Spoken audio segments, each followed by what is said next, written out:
Hi guys, welcome to EduTap. I hope all of you are healthy and preparing well for upcoming exams. And my dear friends, I am back with a session on the current events for the ESIC 2021 Deputy Director exam. And my dear friends, today in this particular session, we are going to discuss 15 most important MCQs of the current events for ESIC 2021 Deputy Director exam. And this is the part 6 of this particular series. And my dear friends, before starting the session, if you are new to our YouTube channel, kindly subscribe it and press the bell icon to receive all the latest updates of the courses and videos offered by us. And you can also join our Telegram channel to get the access to the PDF of the lectures. To join the Telegram channel, kindly click on the link given in the description below. And I'm glad to announce that we are running an exclusive offer for the old students who are our old students. And my dear friends, the offer is that we are providing an extra 10% over 40% off on our courses. And my dear friends, from here you can also avail the course. You can also avail the discount on the ESIC Deputy Director course. And while purchasing this particular course from the portal, please make sure that you are using the code E10, which is valid only from 12th October to 14th of October 2021. So I hope that this is very much clear. So now let's move on to the session. Let's get started. So my dear friends, from the today's session, the very first question is here on your screen, and all of you are requested to answer the questions in the comment section below. So my dear friends, if we talk about the very first question, it is: consider the following statements in relation to the glacial lake atlas of Ganga basin. So here what you are required to do, you are required to quickly go through these particular statements and please tell me in the comment section below that which of the statements given above are correct. So if we talk about the very first statement, it says that it has been prepared by the National Remote Sensing Center, Indian Space Research Organization, Hyderabad, and this particular glacial lake atlas of the Ganga basin has been prepared under the Deep Ocean Mission. Apart from that, the third statement says that a total of 4707 glacial lakes have been mapped in the Ganga river basin with a total lake water spread of 20,685 hectares. So my dear friends, if we talk about the right answer to this particular question, the right answer to this question is option D, that is only option. The statement 1 and 3 are correct, but the second statement is incorrect, and we are going to see that why the second statement is incorrect as per the glacial lake atlas of Ganga basin. So my dear friends, recently the Department of Water Resources, River Development and Ganga Rejuvenation has released the glacial lake atlas of Ganga basin, and this was prepared under the National Hydrology Project. And my dear friends, that is the reason the statement number 2 was incorrect as per the glacial lake atlas of Ganga basin. Apart from that, if we talk about the preparation of the glacial lake atlas of Ganga basin, then it was prepared by the NRSC of Indian Space Research Organization, Hyderabad. And my dear friends, the study portion of the river Ganga basin also covers the part of India as well as the transboundary region. Okay, so I hope that this question is very much clear to all of you. Now let's move on to the next question of the today's session, which is here on your screen. So the second question says, India participated in the third Arctic Science Ministerial, the global platform for discussing research and cooperation in the Arctic region. So you are required to tell me in the comment section below that what was the theme of the third Arctic Science Ministerial. See, the questions from the conferences and these kinds of meets have always being asked in the exam of ESIC Deputy Director, and that is the reason that these kind of questions have been brought on the same lines on which the questions are being asked in the exam. So please tell me that what was the theme of the third Arctic Science Ministerial. And my dear friends, the options are the action for a sustainable Arctic, conference for a sustainable Arctic, meeting for a sustainable Arctic, or the knowledge for a sustainable Arctic. And my dear friends, the right answer to this particular question is option D, that is knowledge for a sustainable Arctic. So if we talk about this particular third Arctic Science Ministerial, then this particular ministerial was co-hosted by Iceland and Japan, and this is the very first Arctic Science Ministerial which was held in Asia. And my dear friend, the theme, as we have already discussed, the theme of this particular ministerial meet was knowledge for a sustainable Arctic. So I hope that this particular thing is very much clear to all of you. See, you can find various questions which are based on the conferences, and even the questions like which country has hosted that particular conference was being asked in the previous year examinations. And my dear friends, I hope that why these kind of questions are very much important from the exam point of view. So now let's move on to the next question of the today's session, which is here on your screen. So the next question says, which of the following schemes has been recently launched by Prime Minister for children affected with COVID? See, recently a special scheme was being launched by the Indian Prime Minister Shri Narendra Modi, which specially catered the children who were affected with COVID. And you are required to identify the scheme among these names which are mentioned here. So please tell me that whether it is PM Cares for Children Building Capacity of COVID Affected Children scheme, or it is the option B, that is PM Cares for Children Empowerment of the COVID Affected Children scheme, or is it option C, that is PM Cares for Children Building Potential of COVID Affected Children scheme. And my dear friends, the right answer to this particular question is option B, that is PM Cares for Children Empowerment of COVID Affected Children scheme. So if we talk about this particular scheme, then this scheme has been launched for the children who have lost both their parents or the surviving parent or the legal guardians due to COVID-19. And as a part of this particular scheme, a fixed deposit in the name of the child will be done. And my dear friends, here you can already see here that a corpus of rupees 10 lakh is going to be created for each child when he or she will reach 18 years of age from the contributions from PM Cares Fund. So all the contributions to this particular fund will be from the PM Cares Fund. And apart from this, a monthly financial support as well as a stipend will also be provided to these children from 18 years of age for the next 5 years. So I hope that this is very much clear. And apart from that, see, after the maturity, that is when the child will reach the age of 23 years, then they will get the corpus amount as a one lump sum, which is going to be used for personal as well as professional purposes. And one important point from this particular scheme is that all these children under the PM Cares for Children Empowerment of COVID Affected Children scheme will be enrolled as a beneficiary under the Ayushman Bharat scheme with the health insurance cover of rupees 5 lakhs. So I hope that this is very much clear to all of you. See, these important features are really very important from the exam point of view. So whenever you are covering these schemes, kindly cover these kind of features as well, because they are already being asked in the exam. So I hope that this is very much clear. Now let's move on to the next question, which is here on your screen. So the question number 4 is that what is the name of the expert panel recently launched by the United Nations bodies to formulate a global plan for the prevention of the spread of diseases from animals to humans? Recently the various United Nations bodies have launched an expert panel, and these questions on panels are already being asked in the exam, and that is the reason that these kind of panels are really very much important to be covered, keeping in mind the ESIC Deputy Director exam. So that's why please tell me in the comment section below that what was the name of this expert panel. So if we talk about the right answer to this particular question is option A, that is One Health. So One Health was a panel which was recently made by World Health Organization, UNEP, the World Organization for Animal Health, as well as the Food and Agriculture Organization, as they have together announced that they have put together a team of experts in order to launch a new One Health high-level expert panel, which is going to formulate a global plan for the prevention of spread of diseases from animals to humans. So I hope that this is very much clear to all of you. And my dear friends, what exactly was the need in order to formulate such kind of panel, to come up with such kind of high-level expert panel? The reason was that as per the data from the World Health Organization, wildlife is the originating source of around 3/4 of the infectious diseases in the world, and that is the reason that these United Nations bodies have come up with this high level expert panel. So that is the reason that this particular news is important. So I hope that this is very much clear. Let us move on to the next question. So the next question is about the PM Mitra parks. So recently, as we all know, that PM Mitra Parks, the setting up of 7 PM Mitra Parks have been approved by the Government of India.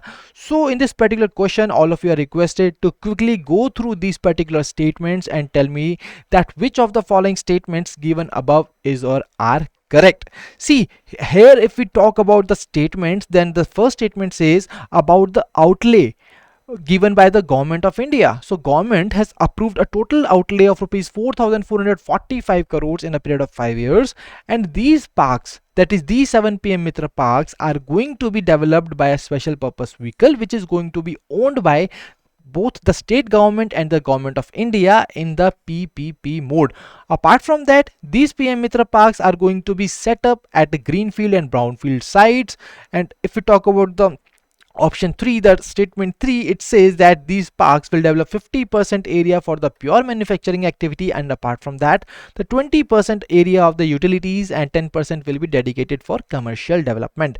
So if we talk about the right answer to this particular question, then my dear friends, the right answer is all of the above are correct. So all the given 3 statements which we have discussed and which are mentioned here in the question are correct as per the PM Mitra parks which were recently approved by the Government of India.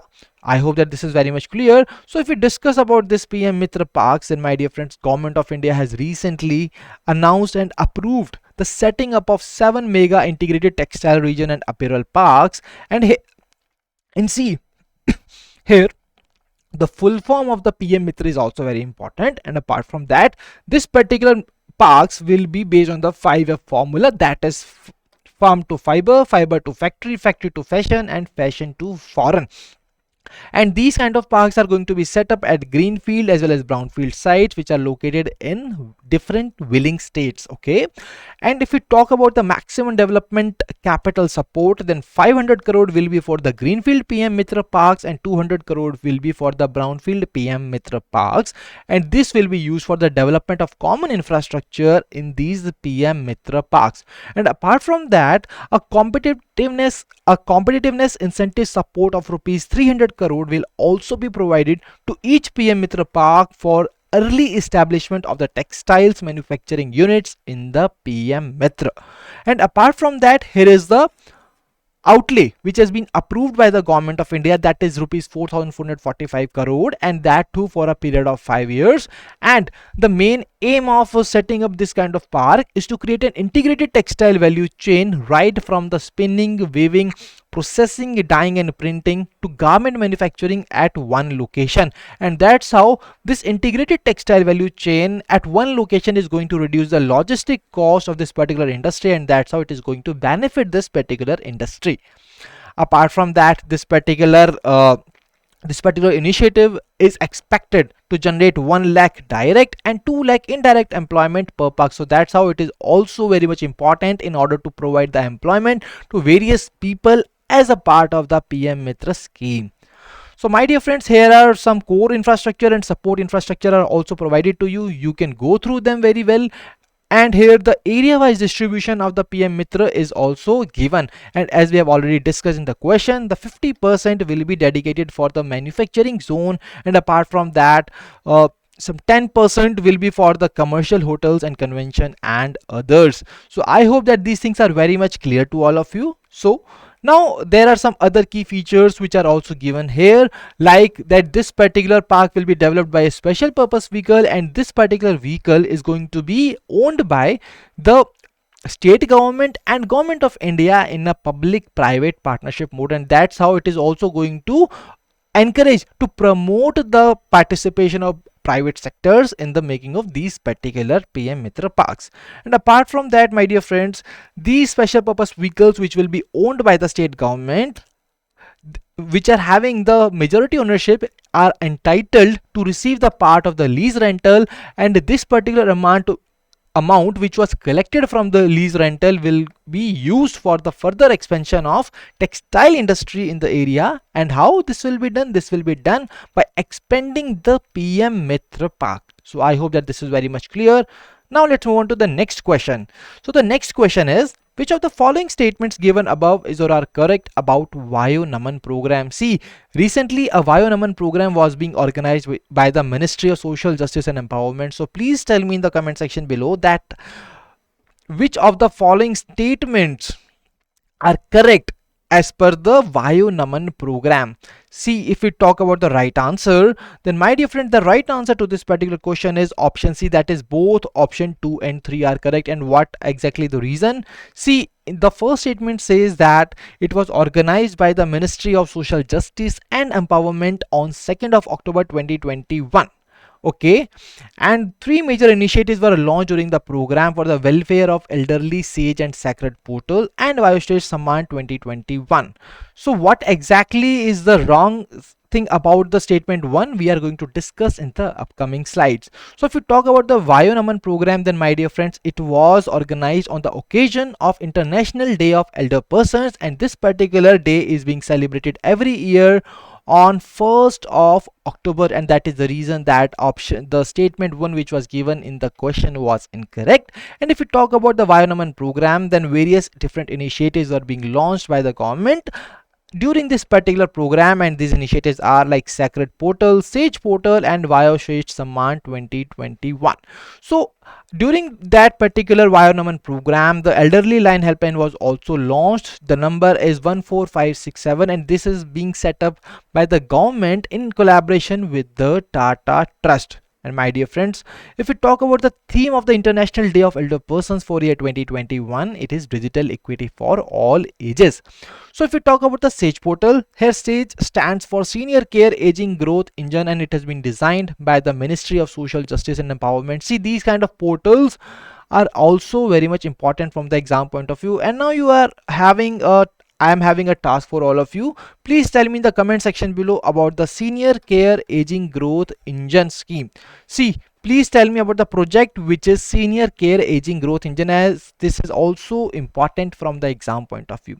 Okay, apart from that, a Sacred Portal was being launched, and the national awards, the Vayoshtesh Samman, were also being launched and given to the winners, and this is the initiative of the Minister of State for Social Justice and Empowerment. So now, my dear friends, I hope that it is very much clear. Now let's move on to the next question, and the next question is about the Stand Up India scheme. See, these schemes and programs which are being launched by the government of India are really very important from the exam point of view, and that's why you are required to cover these kind of schemes, you are required to cover these kind of programs for the better preparation of these current events section of the ESIC Deputy Director exam. And my dear friends, here you can see the statement number 1, as it says that SC and ST and women entrepreneurs above 25 years of age will be eligible for the scheme.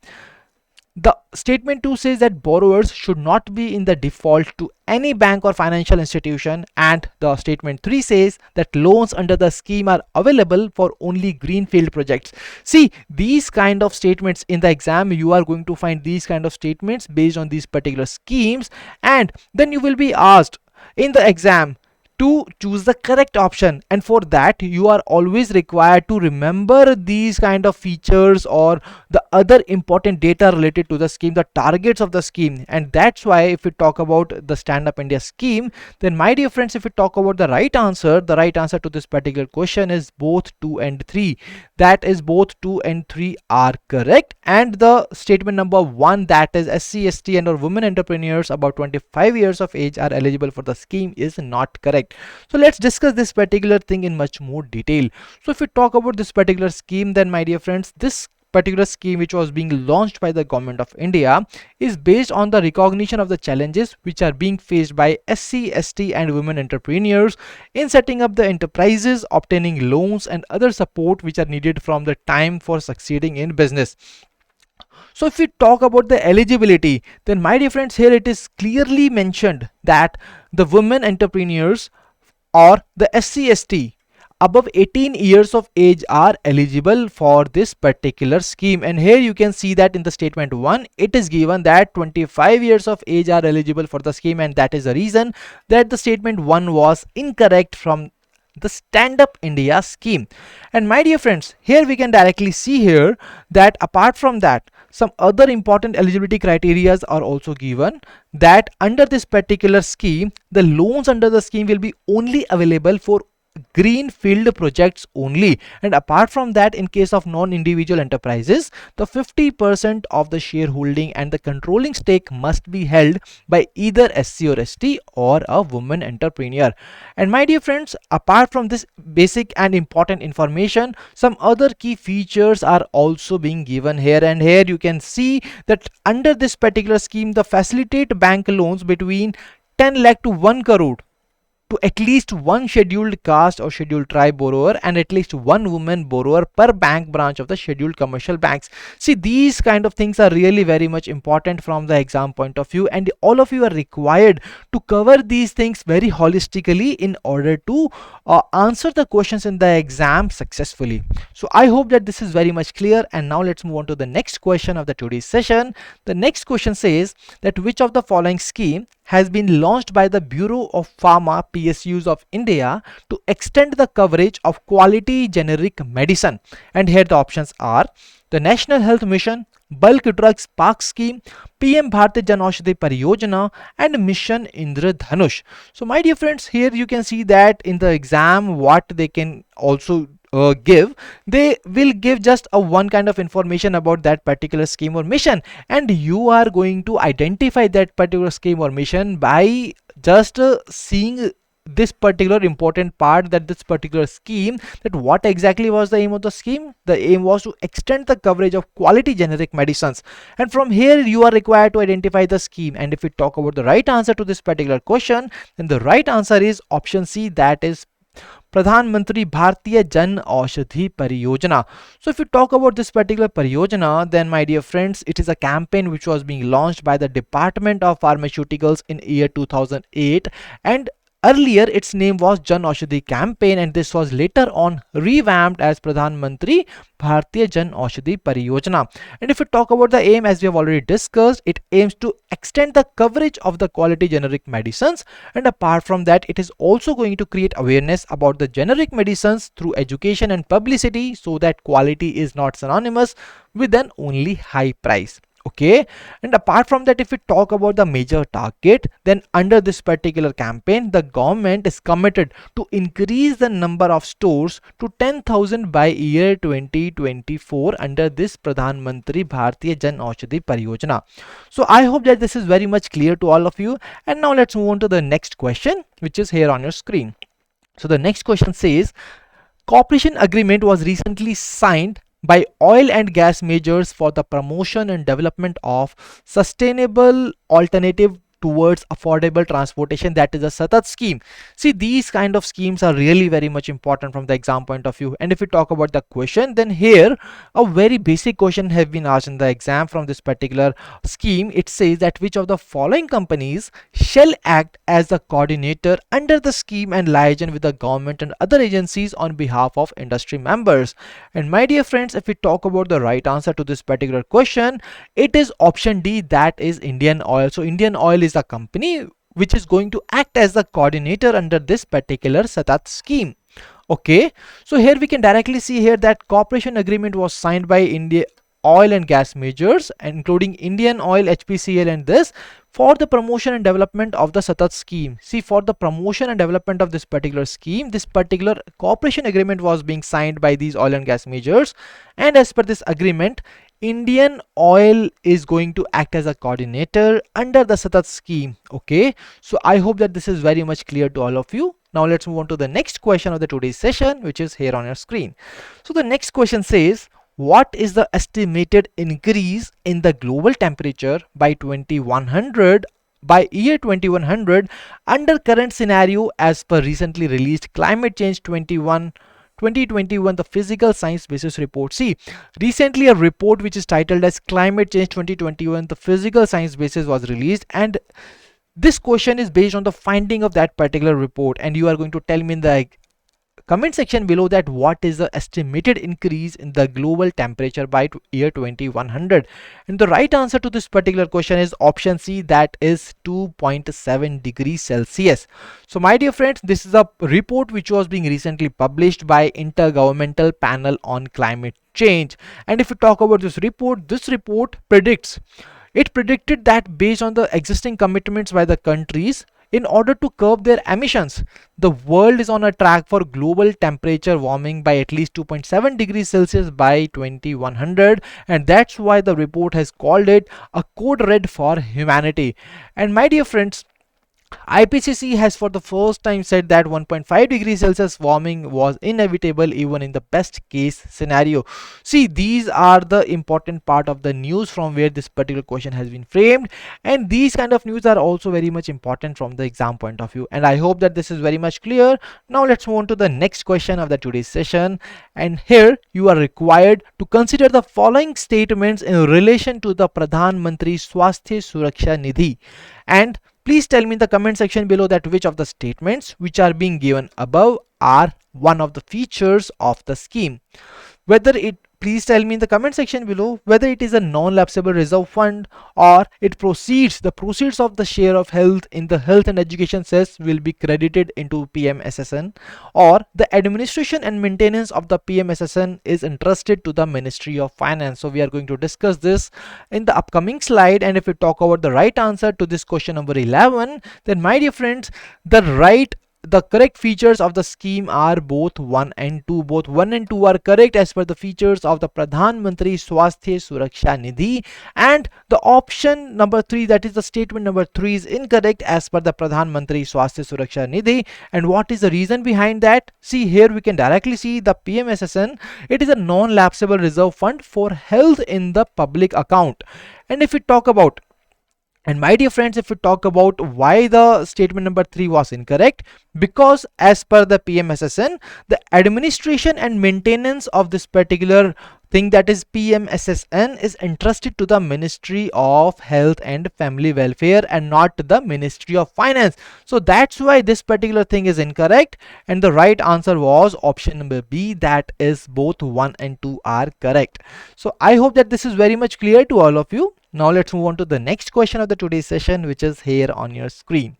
So moving on to the question number 12. The question number 12 says that which one of the following countries have chaired the first meeting of BRICS contact group on economic and trade issues? And here the options are India, Brazil, China, and South Africa. So please tell me in the comment section below that which country has chaired the first meeting of BRICS CGETI. And my dear friends, here the right answer to this particular question is option A, that is India. So India is the country which has recently chaired the first meeting of BRICS CGETI.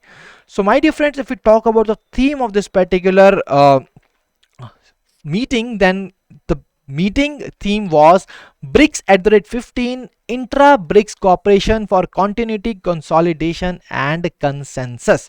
So this was the theme of the BRICS 2021, which was being chaired by India. So I hope that this is very much clear to all of you, and this question was on the very basic thing. So I hope that this is very much clear. Let's move on to the next question of the today's session.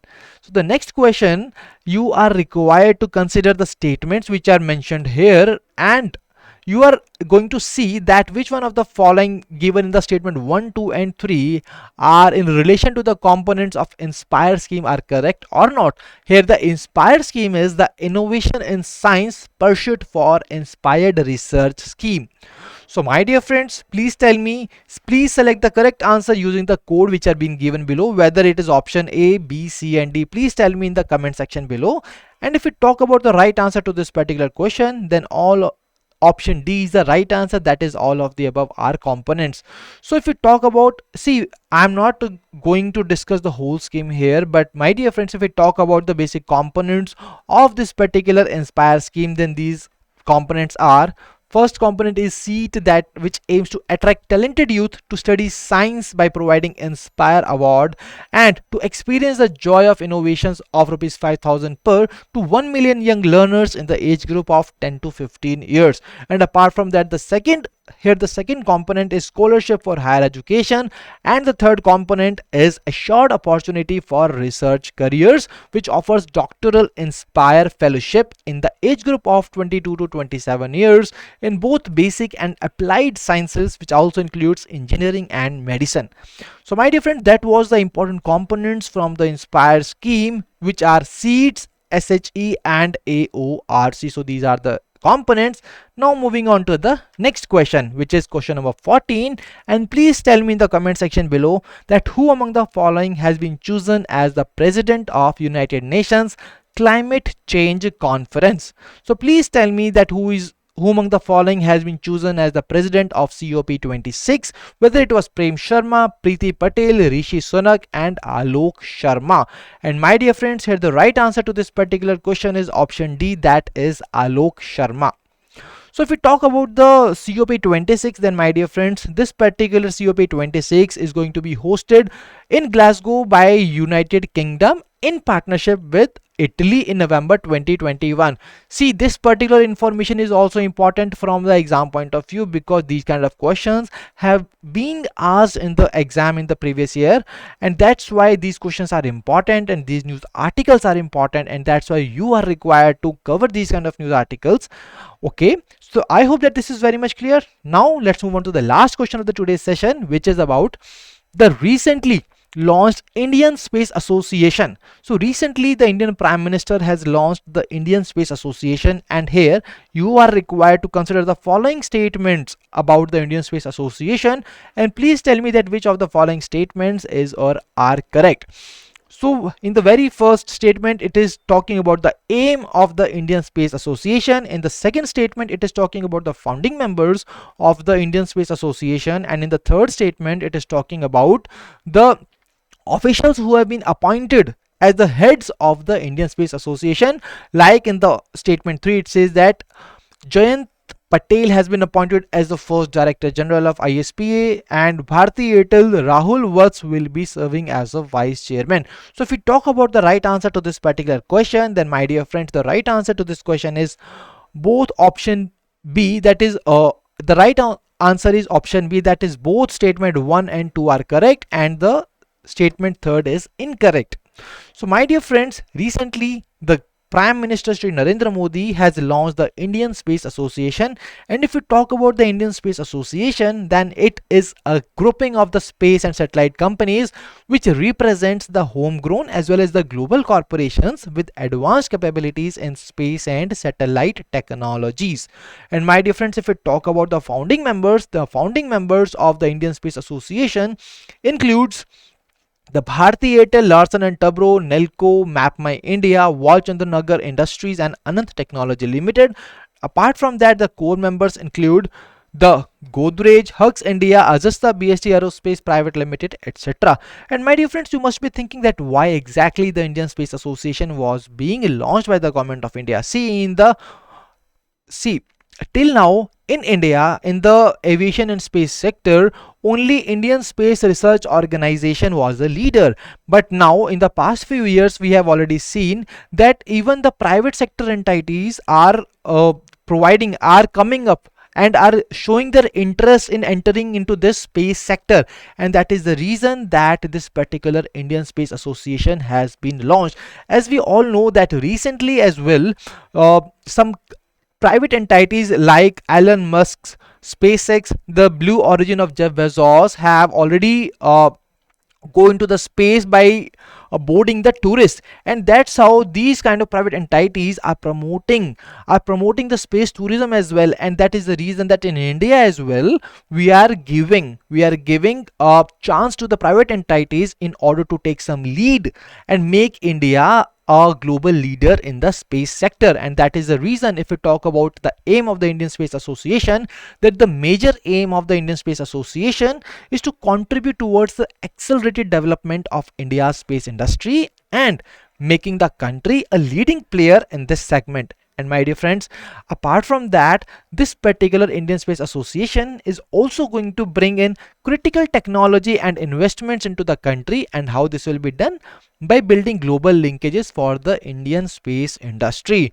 And if we talk about the heads of this particular association, then recently Lieutenant General A.K. Bhatt, who is a retired person, has been appointed as the Director General of Indian Space Association, and apart from that, Jayant Patil has been appointed as the Chairman of Indian Space Association. So my dear friends, I hope that this is very much clear to all of you. This news article related to the Indian Space Association is also very much clear to all of you, and that was the last question of the today's session. And my dear friends, I hope that today's session was useful and fruitful to all of you.